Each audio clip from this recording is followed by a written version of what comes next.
Hello everyone, welcome to always rice. So आज इस video में हम लोग पढ़ने वाले हैं वेपन ऑफ मास डिस्ट्रक्शन, और ये जो है आपके सिलेबस का एक छोटा सा पार्ट है। एज यू नो कि पेपर पैटर्न जो है वो चेंज हो रहा है, तो यू नेवर नो कि क्वेश्चन कहाँ से पूछे जा सकते हैं। साथ में ही आपको पता होना चाहिए कि वेपन ऑफ मास डिस्ट्रक्शन क्या होता है, इसके अलावा कौन कौन सी कन्वेंशन है जो कि इसको रेगुलेट करने का काम करती है, कितनी कैटेगरीज में हम वेपन ऑफ मास डिस्ट्रक्शन को कैटेगराइज कर सकते हैं, और क्या इसकी कोई एक स्टैंडर्ड डेफिनेशन है। ये सब कुछ हम इस वीडियो में जानने की कोशिश करेंगे। इससे पहले बच्चों, आप लोगों के लिए एक इम्पॉर्टेंट अनाउंसमेंट है कि जो बच्चे भी CSIR UGC नेट की तैयारी कर रहे हो और उनका एग्जाम होने वाला है, अगर आपको सब्सक्रिप्शन चाहिए तो अप्रैल 25 से लेकर अप्रैल 28 के बीच में आप ले लीजिए। आपको कोड यूज करना है साकरीन NTA, SAKREEN NTA। इससे जो है आपको एक्स्ट्रा 10% का ऑफ मिलेगा along with 20% of all on subscription. यानी कि अगर आप इसका सब्सक्रिप्शन लेते हो 25 से 8 के बीच में, तो आपको 20% जो है डिस्काउंट मिलेगा। ठीक है, तो ये जो आपको एक 10% मिलता था, इसके अलावा जो है 10% का डिस्काउंट आपको और मिलेगा। अनअकैडमी बच्चों आपको बहुत सारी चीज़ें प्रोवाइड कराती है, उसमें आपके फ्री क्लासेस भी होती हैं, फ्री मॉक टेस्ट भी होती हैं, और ऐसे में साकरीन मैम आपको ज्योग्राफी पढ़ाती हैं ऑन अनअकैडमी, और इनकी classes completely free of cost होती हैं। तो अगर आप इनकी क्लासेस में इनरोल होना चाहते हो, और अगर आप नए स्टूडेंट हो, अगर आप इनरोल नहीं हो पा रहे हो, तो आपको यही कोड यूज़ करना है साकरीन NTA। ऐसे ही अगर NTA और UGC नेट वाले जो बच्चे हैं वो अगर ये कोड यूज करते हैं, तो उनको प्लस या आइकॉनिक के सब्सक्रिप्शन पर एक्स्ट्रा जो है 10% का डिस्काउंट मिलने वाला है। सो अगर आपको कहीं से भी लेकर किसी भी तरीके की कोई भी कंफ्यूजन है, तो आप डायरेक्टली जो है हमसे टेलीग्राम पर जुड़ सकते हो, या फिर आप कमेंट कर सकते हो। We try to reply each and every comment.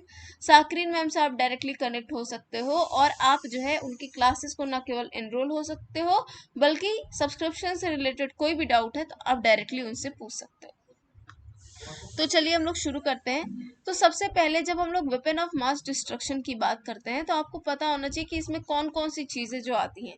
तो now when you are seeing this picture, तो इसमें आपको nuclear weapon, biological weapon, chemical weapon, missiles, और दीज आर सम आपका रिजोल्यूशन, जैसे कि रिजोल्यूशन 1540 हो गया, chemical and biological weapon investigation हो गया, measures to prevent territories from acquiring WMDs, terrorists to acquiring these. So these are your convention or regulations. However, these are the categories जहाँ पर आपके weapon of mass destruction को क्या किया जाता है, कैटेगराइज किया जाता है। लेकिन वेपन ऑफ मास डिस्ट्रक्शन की जो ओरिजिन है वो कहाँ से हुई थी, या फिर सबसे पहले जो है ये कब यूज हुआ था। तो जो आपके इंग्लैंड के चर्च के जो लीडर थे, सबसे पहले उन्होंने वेपन ऑफ मास डिस्ट्रक्शन जो है यूज किया था आपके आर्कीबिशप of Canterbury in 1937 to refer the aerial bombing of civilians in Basque town of Guernica by German and Italian fascists in support of General Franco during the Spanish Civil War। लेकिन आपको ये इतना ये आपके exam में नहीं पूछेगा, तो ये सिर्फ आपकी जनरल इन्फॉर्मेशन के लिए कि सबसे फर्स्ट टाइम जो है इसका मेंशन आपके चर्च ऑफ इंग्लैंड के लीडर ने किया था।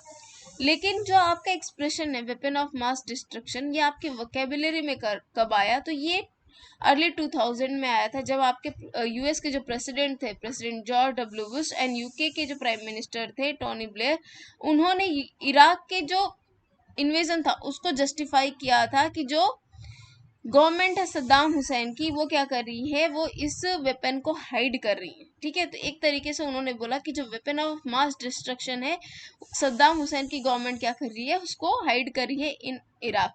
लेकिन सबसे बड़ी बात है कि जब US ने इन्वेड किया, ठीक है, उसको बस इन्वेड करना था USA को इन इराक, तो जब उसने इन्वेड किया तो उनको कहीं भी किसी भी तरीके के वेपन ऑफ मास डिस्ट्रक्शन नहीं मिले थे। ठीक है, नो आयरनी इज व्हाट कि नॉर्थ कोरिया जो है वो आपके न्यूक्लियर वेपन को टेस्ट करता है, यूज करता है, बट वहां पर इन्वेजन नहीं हो रहा है। But these are the countries जहां पर एक तरीके से USA को कहीं ना कहीं फायदा है, उसने यहाँ पर अपनी डेमोक्रेसी को फैलाने के लिए रकस क्रिएट कर दिया। तो अभी तक का जो ये रिकॉर्ड रहा है, यहाँ पर कोई भी वेपन ऑफ मास डिस्ट्रक्शन नहीं मिला। तो ऐसे ही अगर आप United states department of homeland security की बात करोगे तो इनके डेफिनेशन के हिसाब से वेपन ऑफ मास डिस्ट्रक्शन वो होते हैं जो कि एक कोई भी न्यूक्लियर हो सकते हैं, रेडियोलॉजिकल हो सकते हैं, केमिकल हो सकते हैं, बायोलॉजिकल हो सकते हैं, या फिर किसी भी ऐसा डिवाइस जो कि बहुत सारे लोगों को एक साथ जो है हार्म करने की कोशिश करे। तो इसमें आपके मिसाइल्स भी आ सकती हैं, ठीक है, कि मिसाइल्स दिया और बहुत ही लार्ज चंक ऑफ पॉपुलेशन का क्या हो गया, खात्मा हो गया। या फिर अगर आप केमिकल वेपन यूज कर रहे हो तो जनरेशन टू जनरेशन जो है वो सारी चीजें आपकी आगे बढ़ती रहेंगी, ठीक है।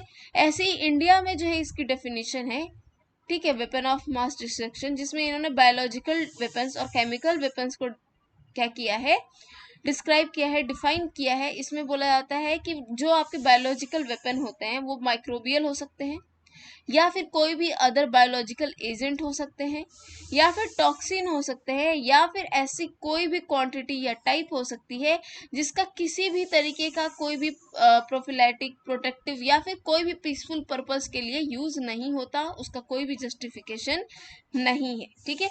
और उसको इस तरीके से डिजाइन किया गया है कि वो जो है किसी भी तरीके से आर्म्ड कॉन्फ्लिक्ट में क्या किया जा सके, यूज किया जा सके।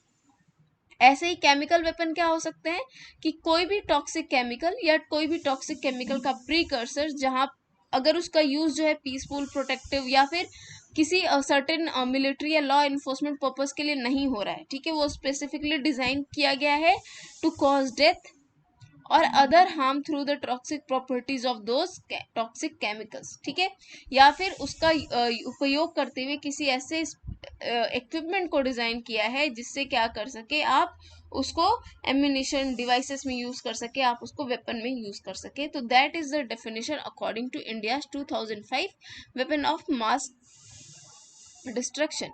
सो अब इनको रेगुलेट कैसे किया जाता है, ठीक है।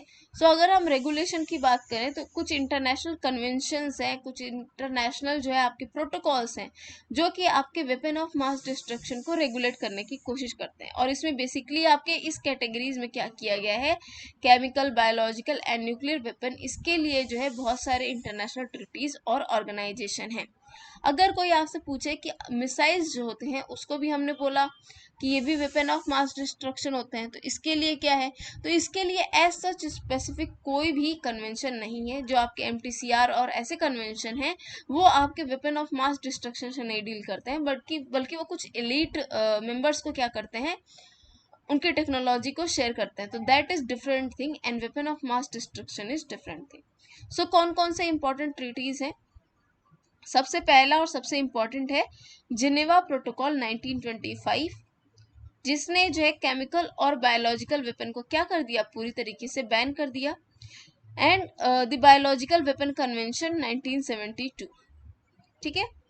उसके बाद से सेकंड मोस्ट इंपॉर्टेंट है केमिकल वेपन कन्वेंशन 1992, जिसने एक तरीके से बोला कि जितने भी आपके बायोलॉजिकल एंड केमिकल वेपन है उस पर आपको कॉम्प्रहेंसिव बैन लगाना है, यानी वैसे बनने भी नहीं चाहिए, ठीक है। अब इसके अलावा इंडिया ने क्या किया है, इंडिया ने आपकी जो 1972 और 1992 दोनों जो ट्रीटीज हैं वो साइन करके रखी हैं, that is biological weapon convention and chemical weapon convention. इन दोनों ही ट्रीटीज को इन्होंने साइन कर दिया है। केवल कुछ ही ऐसी कंट्रीज है जिन्होंने इन ट्रीटीज को नहीं साइन किया, अदरवाइज जो है पूरे वर्ल्ड में जो है ऑलमोस्ट सारी कंट्रीज ने साइन कर दिया है। और even though several countries have been accused of non compliance, यानी साइन करने के बाद भी बहुत सारी कंट्रीज को अक्यूज किया जाता है कि आपने जो है साइन तो कर दिया but still you are not following the protocols, ठीक है। तो इसके अलावा जो न्यूक्लियर वेपन है, ठीक है, वो आपकी nuclear non proliferation treaty NCTBT की जो ट्रीटी है that is comprehensive test ban treaty, इन दोनों के द्वारा रेगुलेट किया जाता है। लेकिन इंडिया ने जो है किसी भी, ना तो नॉन प्रोलिफरेशन ट्रीटी ना तो CTBT ट्रीटी, इन दोनों पे किसी को भी क्या किया है, साइन नहीं किया है। बिकॉज व्हाट डज इंडिया से, that it is discriminatory against developing countries and that is true also, okay. So India ने न्यूक्लियर नॉन प्रोलिफरेशन ट्रीटी और कॉम्प्रहेंसिव टेस्ट बैन ट्रीटी को नहीं साइन किया है। यहाँ से जो है डायरेक्ट क्वेश्चन आपका आया है UGC नेट में कई बार in the form of statement as well as direct question. अब वैसा ही क्वेश्चन आपका आ सकता है biological weapon convention 1972 and chemical weapon convention 1992। इसको आपको क्रोनोलॉजिकली भी लगाने को या फिर डेट भी आपसे पूछ सकते हैं। So that was all from my side. I hope you liked this video. If you did, then do like, share, subscribe and comment. You can also join the group Telegram group PSIR by Ankita Gupta. And thank you. Take care. All the best.